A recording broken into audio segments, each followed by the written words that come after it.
तो मेरा रब पूरब से सूरज निकालता तो मैं पश्चिम से सूरज निकाल देगा। यह ऐसा चैलेंज था जिसे कबूल ना कर सका, और उसके बाद आपको आग के हवाले करना चाहा, लेकिन एक मैसेज दिया था इब्राहिम खलीलुल्लाह ने, एक मिजाज दिया कौम को। लोग सोचने पे मजबूर हुए, तो जो लोग माबूदाने बातिल के सामने झुकते थे वो जब इब्राहिम अलैहिस्सलातो तस्लीम के ऊपर ईमान लाए, कहते हैं अज़्म मुहकम हो तो कश्ती लबे साहिल पहुंचे, हौसला चाहिए तूफानों से टकराने का। हजरत मूसा कलीमुल्लाह नमरूद फिरौन के दौर में तशरीफ लाए। उस जमाने में जब लोगों की पेशानियां आवारा हुई, हजरत मूसा कलीमुल्लाह ने ला इलाहा इल्लल्लाह का मैसेज दिया। गोया ये दुनिया का दस्तूर रहा है, जब दुनिया में बिगाड़ पैदा होता था अल्लाह वदौ ला शरीक पैगंबरों को भेजता रहा। हजरत ईसा अलैहिस्सलाम के बाद तकरीबन 400 साल से जायद का अरसा गुजर चुका था। इस बीच में न कोई पैगंबर आया, न कोई नबी, न कोई रसूल आया। कोई पैगंबर, नबी और रसूल ना आने की बुनियाद पर इंसानों के रिश्ते उसके रब से कमजोर हो चुके थे। हाँ, पूरी दुनिया का सर्वे करके देख लीजिए, उस दरमियान लोगों की पेशानियां इस कदर आवारा हो चुकी थी कि आप मुवाहिद अल्लाह को एक मानने वालों को अगर तलाश करते तो आप उंगलियों पे गिन सकते थे। लेकिन आलम यह हुआ कि 400 साल का अरसा गुजर चुका था, लोगों की पेशानियां आवारा हो चुकी थी। कोई बुतों के सामने तो कोई दरियाओं के, कोई सहराओं के सामने तो कोई चांद और सूरज के, कोई आबशारों के सामने तो कोई झरनों के, कोई आग के सामने तो कोई इंसानों के। लोग झुकते थे, उसकी इबादत करते थे, ताकत को अपना माबूद मानते थे। इतना ही नहीं, इंसानियत इंसानों के दरमियान से खत्म हो चुकी थी। अखलाकी तौर पर लोग निहायत ही गिर चुके थे। माँ के साथ नारवा सलूक था, बहन के हक को मार करके हड़प लेते थे। माँ बाप पर समाज में कोई वकार और इज्जत ना था। बच्चों जो बच्चियां पैदा होती थी लोग जिंदा दफन कर देते थे। आलम यह था, शराब के नशे में लोग धुत रहा करते थे। अय्याशियां आम थी, दुनिया में एक नहीं बेशुमार बुराइयां थी। इंसान ताकत की बुनियाद पे हुकूमत करना चाहता था। ऐसे आलम में अगर उस दौर के दानशूरों से पूछा जाता, हर दौर में पैगंबर आए थे, इस दौर में जो पैगंबर आएंगे उनका मैसेज क्या होगा, तो जो बेहयाई को बुरा समझता वो यही कहता आने वाले पैगंबर का मैसेज बेहयाई के खिलाफ होगा। जो बुराई को, जो माँ बाप के नाफरमानी को बुरा समझता वो ये कहता आने वाले पैगंबर का मैसेज माँ बाप के हुकूक के लिए होगा। जो लड़कियों को जिंदा दफन होने को बुरा समझता वो यही कहता आने वाले पैगंबर का मैसेज जो होगा वो लड़कियों की हिमायत में होगा। लेकिन ऐसा कुछ ना हुआ। इतने अरसा गुजरने के बाद काकाए दो जहां सल्लल्लाहु तआला अलैहि वसल्लम ने हिरा के गार से पूरी दुनिया के लिए जो पहला मैसेज लेकर के आका तशरीफ लाए वो था इक़रा बिस्मि रब्बिकल लज़ी खलक, पढ़ो उस रब के नाम से जिस रब ने तुम्हें पैदा किया। बज़ाहिर ये मैसेज ज़िना के खिलाफ तो नहीं था, बज़ाहिर ये मैसेज जुल्म के खिलाफ तो नहीं था, लेकिन अगर हकीकत में गौर किया जाता तो एक ऐसा जामे और ठोस मैसेज था कि इस मैसेज को जो इंसान कबूल करता है उसके अंदर से सारी खामियां खत्म होती हैं, सारी बुराइयां खत्म होती हैं। दुनिया के अंदर भी वो इज्जत की निगाह से देखा जाता है, इंशाअल्लाह क़यामत के अंदर भी वो इज्जत की निगाह से देखा जाएगा। इल्म मज़हबी इस्लाम ने का पहला मैसेज तालीम का है, एजुकेशन का है, पढ़ाई का है। इल्म हासिल करो, आपको अल्लाह ऊंचा मकाम देगा। अल्लाह खुद फरमाता है यरफ़उल्लाहु लज़ीना आमनू वल्लज़ीना ऊतुल इल्म दरजात। अल्लाह ईमान वालों के दर्जों को बुलंद करता है। जो साहिब ईमान है उनका दर्जा अल्लाह बुलंद करता है, लेकिन उन साहिब ईमान में से जो साहिब इल्म होते हैं अल्लाह उनके दर्जों को और बुलंद करता है। कितना अजीम है उनका दर्जा। पैगंबर इस्लाम इरशाद फरमाते हैं कि अल्लाह रब्बुल इज्जत के अल्लाह पैगंबर इस्लाम इरशाद फरमाते हैं इन्नल्लाह व मलाइकतहू, अल्लाह और उसके फरिश्ते, अल्लाह का इरशाद फरमाते हैं कि ये फरिश्ते हद तो यह है कि कि दुनिया की सारी चीजें हत्तल हौतो फी हुजरतिहा व नमलतो हत्तल नमलतो फी हुजरतिहा वल हौतो फी जौफिल मा, यहां तक कि चींटियां अपने सुराखों के अंदर और मछलियां अपने पानियों के अंदर रहकर आलिमे दीन के लिए दुआ किया करती हैं। और कितना दिन तक करती हैं? अकाइदो जहां की दूसरी हदीस है कि आलिम रहता है और दुनिया से चला जाता है, उसके इंतकाल करने के बाद भी ये मछलियां उसके लिए दुआ करती हैं और क़यामत तक, जब तक ये कायनात कायम रहेगी, अल्लाह की वो मछलियां उसके लिए दुआए खैर करती रहेंगी। आप गौर कीजिए अल्लाह कितना दर्जा बुलंद किया कि चोटियां भी उनके लिए दुआ कर रही हैं, शजरो हजर उनके लिए दुआ कर रहे हैं, उनके लिए मछलियां दुआ कर रही हैं। मछलियां क्यों दुआ करती हैं? मछलियां इसलिए दुआ करती हैं कि मछलियों का वजूद पानी पे टिका हुआ है, अगर पानी खत्म हो जाए तो मछलियां मर जाएंगी, पानी ना हो तो मछलियों का वजूद खत्म हो जाएगा, लेकिन अगर पानी है तो मछलियां जिंदा हैं। मछलियां इसलिए दुआ करती हैं कि पैगंबर इस्लाम सल्लल्लाहु अलैहि वसल्लम की हदीस है कि इन्हीं उलमाए किराम के कदमों की बरकत से अल्लाह खालिके कायनात पानी अता फरमाता है, और इन्हीं उलमाए किराम की कदमों की बरकत से अल्लाह खालिके कायनात इंसानों को रिज़्क़ अता फरमाता है। इसीलिए पानी में रहने वाली मछलियां दुआ करती हैं कि अल्लाह इनके वजूद को बरकरार रखना, इनका वजूद बरकरार है तो पानी आता रहेगा, और पानी आता रहेगा तो हमारी जिंदगी बरकरार रहेगी। मैं अर्ज करना चाहता हूं आपसे, ये अजीम मर्तबा है, ये अगर चलते हैं तो आका साफ फरमाते हैं जो इल्मे दीन हासिल करने के लिए चलता है वो जन्नत के रास्ते पे चलता है, अल्लाह उसके लिए जन्नत का रास्ता आसान करता है। ये चलते हैं जो इनके एजाज में अल्लाह के फरिश्ते इनके कदमों के नीचे अपना पर बिछाते हैं, ये दुनिया के अंदर रहते हैं तो इनके लिए फरिश्ते भी दुआ करते हैं, मछलियां भी दुआ करती हैं, चोटियां भी दुआ करती हैं। भला इतना एजाज लेकर, इतना मर्तबा लेकर, इतना रुतबा लेकर अगर बेटी घर के अंदर आ रही है तो बाप ने खाना खिलाया तो कोई कमाल न किया, बाप ने कुछ पैसे खर्च किए तो कोई कमाल न किया, ये बड़े एजाज की बात है। इनके एजाज में जितना भी खर्च किया जाए वो खर्च कम है, इसलिए कि इनके मर्तबे को कोई इंसान नहीं, इनके मर्तबे को बढ़ाने वाला अल्लाह खालिके कायनात है। अब आप गौर कीजिए, ये एजाज इनको हासिल है इल्म की बुनियाद पर, तालीम की बुनियाद पर। अल्लाह खालिके कायनात ने दुनिया के हर इंसान को तालीम हासिल करने की आजादी दी। इस्लाम से पहले आप दुनिया का सर्वे कर लीजिए, खासकर हम लोग जिस मुल्क में हैं, एशिया के अंदर करने के लिए कुछ खास बिरादरियों को इजाजत थी, कुछ खास जात के लोग तालीम हासिल कर सकते थे। हर जात बिरादरी को तालीम हासिल करने की इजाजत नहीं थी।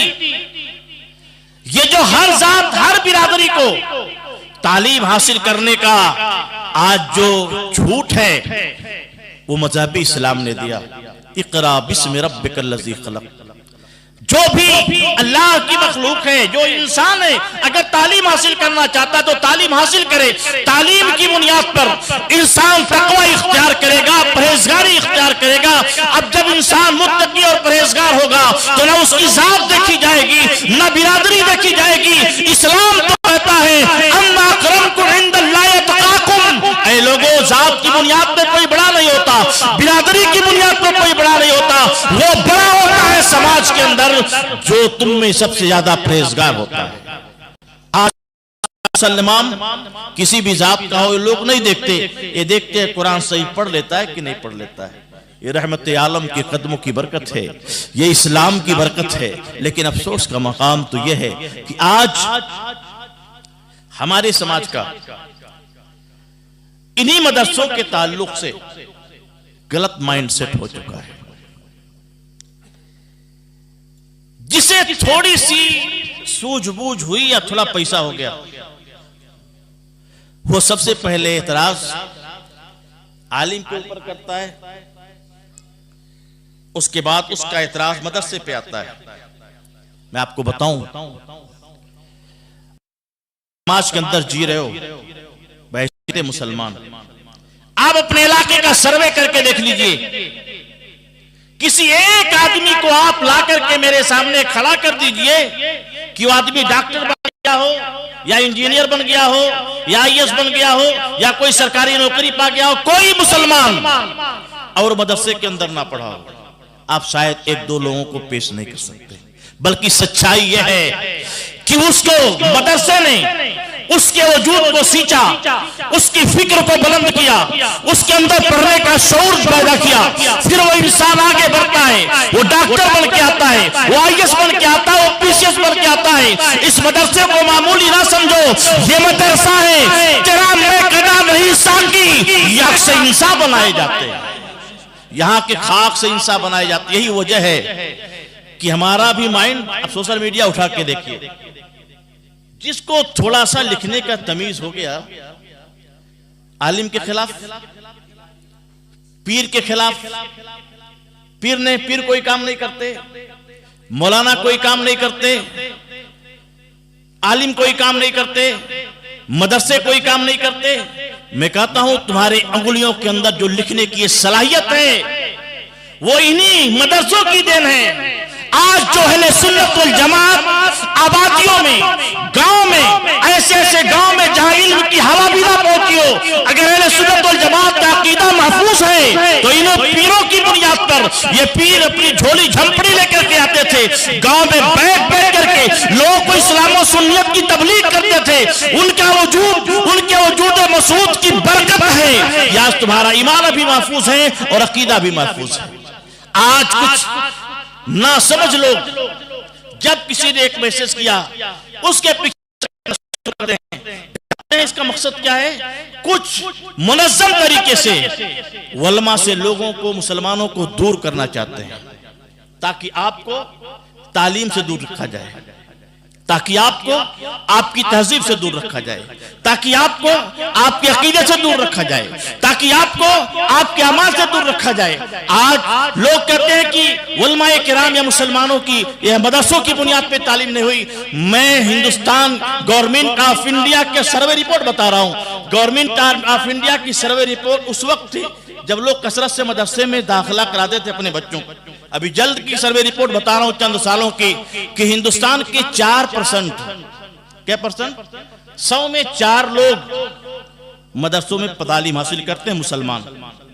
हिंदुस्तान में 100 में 4 लोग मदरसों में तालीम हासिल करते हैं। 96 कहां पढ़ते हैं?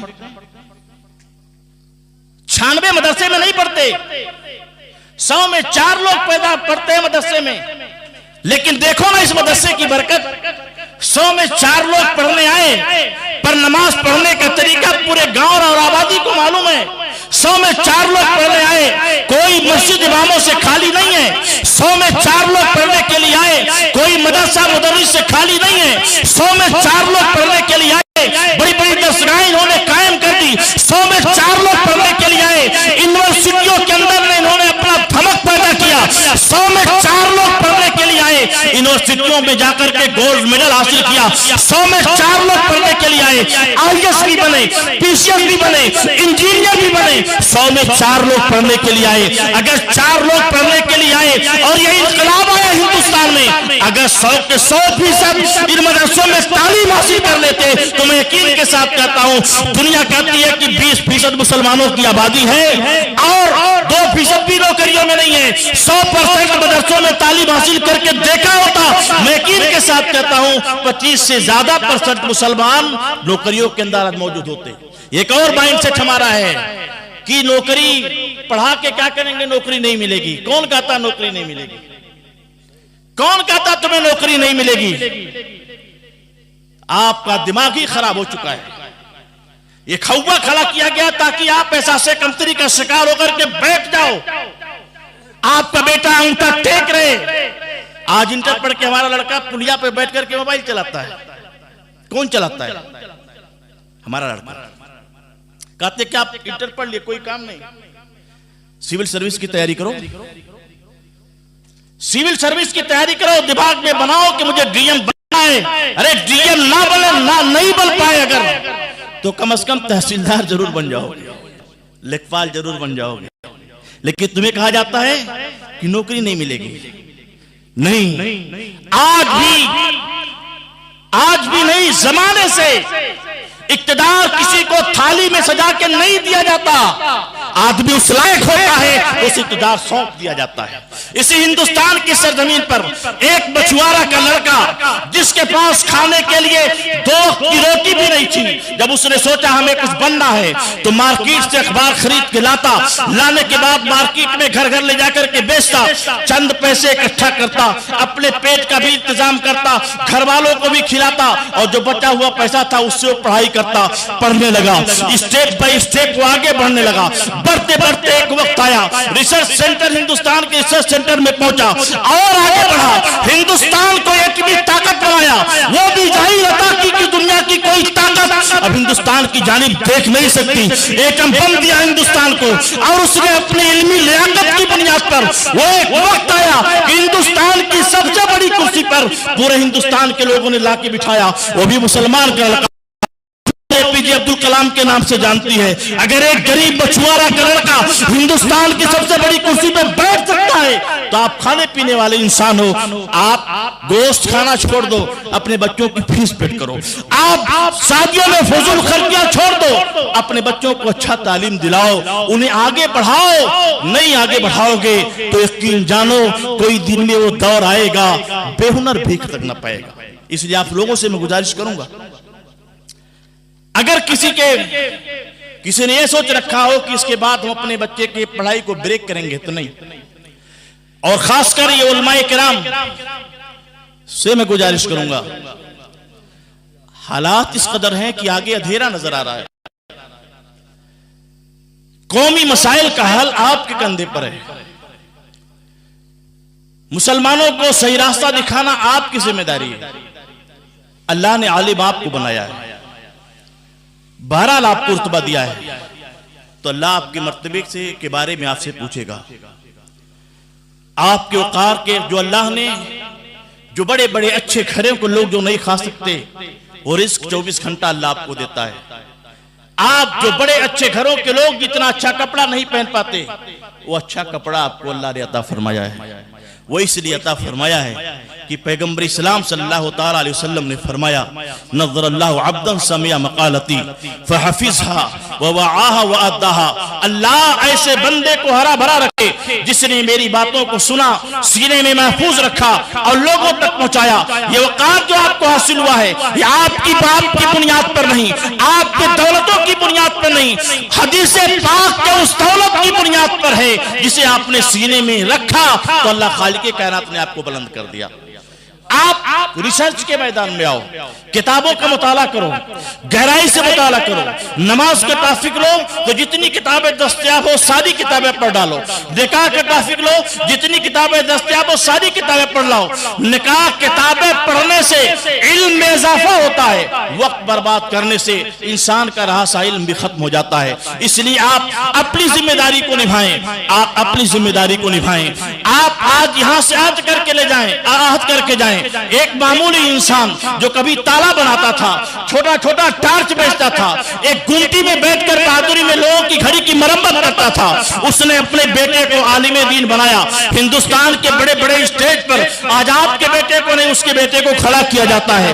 उसने अपनी गुर्बत की तरफ ना देखा, अपनी बेटी को आलिमा बनाया। मैं यकीन के साथ कहता हूँ, पैगंबर इस्लाम की हदीस की रोशनी में कल मैदान महशर में जब इनके सर पर अल्लाह नूर का ताज रखेगा तो लोग देख करके कहेंगे कौन इंसान है, तो ये कहा जाएगा ये वो शख्स है जिसने अपने बेटे को आलिमे दीन बनाया, अपनी बेटी को आलिमा बनाया। अल्लाह आपको दुनिया के अंदर भी इजाजत अता फरमाएगा और आखिरत के अंदर भी इजाजत अता फरमाएगा।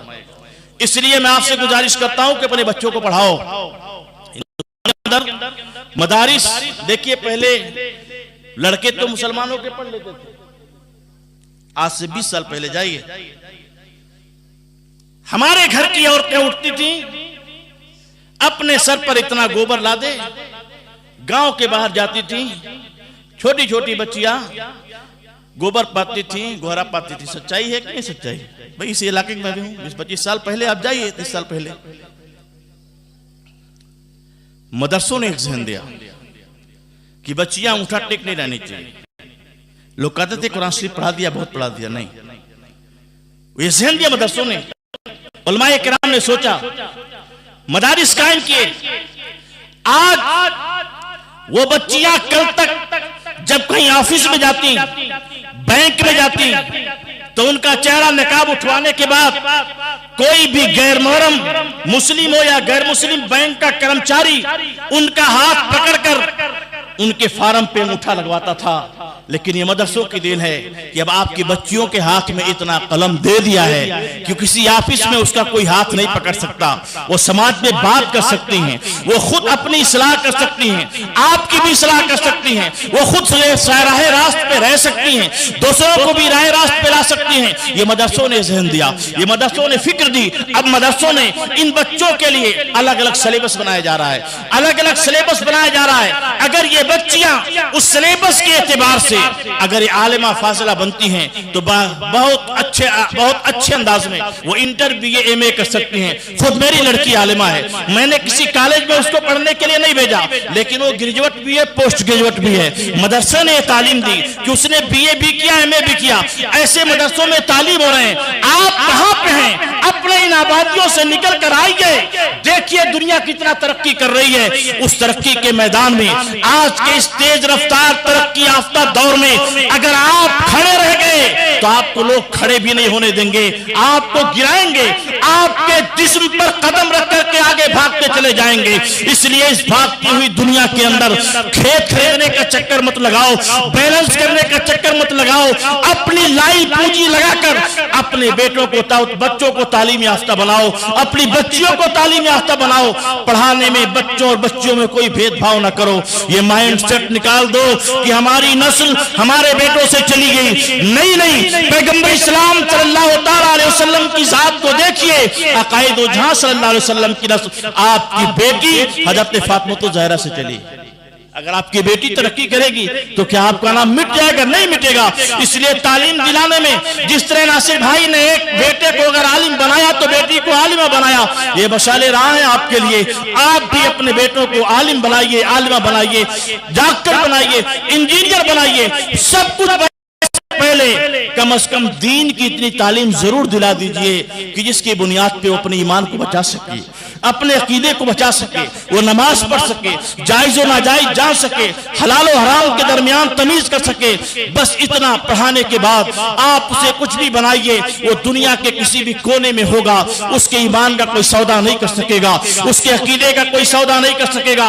आज लड़कियां इत्तेदाद का शिकार हो रही हैं, मुस्लिम औरतें, मुस्लिम बच्चियां अपने धर्म और मजहब को छोड़ रही हैं, इत्तेदाद का शिकार हो रही हैं। वो इसलिए आप सर्वे करके देखिए, उन घरों की वो बच्चियां हैं जिन घरों के नाम तो मुसलमान का है पर उन घरों में इस्लाम का कल्चर नहीं है। ये कल्चर हमारा, किसी कौम को मारना हो तो उसे गोली से आप नहीं मार सकते। अंग्रेज ने ही सोचा कि जुल्म करेंगे हिंदुस्तान के लोग मिट जाएंगे, लेकिन नहीं, किसी कौम को मारना हो, ये बड़े दानश्वर ने कहा था, किसी कौम को मारना हो गोलियों का इस्तेमाल ना करो, उस कौम के कल्चर को खत्म कर दो, वो कौम ऑटोमेटिक खत्म हो जाएगी। आपकी तहजीब खत्म हो जाए, आप खत्म हो जाएंगे। इसलिए मैं आपसे गुजारिश करूंगा कि अल्लाह के बंदो, आप अपने जहन को वसी करो, अपने बच्चों को तालीम याफ्ता बनाओ, दीनी तालीम से, मज़हबी तालीम से, असरी तालीम से आरास्ता करो। इतना खूबसूरत अपने औलाद को तालीम याफ्ता बनाओ कि लोग वो सिर्फ अपनी ही रहनुमाई नहीं बल्कि अपनी कौम और समाज का भी भला कर सके। अल्लाह खालिक कायनात की बारगाह में दुआ है, मौला